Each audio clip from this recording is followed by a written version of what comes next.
Ano kayang ginagawa nito? Anong pinaglalagay nito? Guys, samahan niyo po ako na maghulog ng mga used but not of use na mga damit na dito po sa mga charity boxes. Dito po kasi sa Qatar, meron pong mga charity boxes na kung gusto niyo pong maghulog ng mga luma nyo na damit, ay pwede po. Inutusan na ako ni Mrs. na ihulog na yung mga napagliitan niya na ng mga damit. Kaya ito, meron pong malapit na charity boxes dito sa may amin.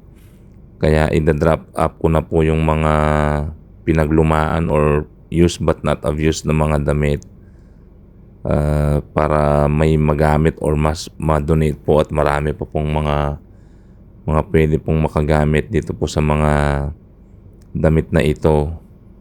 At ang video pong ito ay hindi po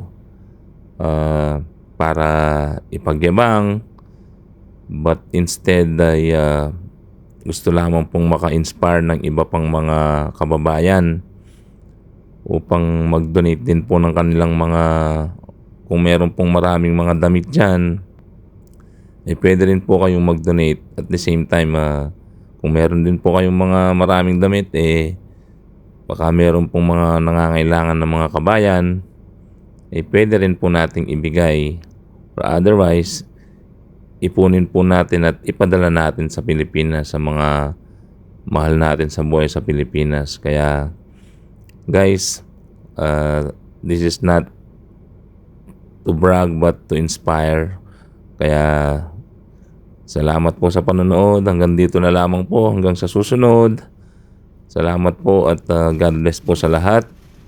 At nawa ay sa susunod po ay marami pa pong maghulog sa mga charity boxes na katulad po ng mga ito. Salamat po. God bless.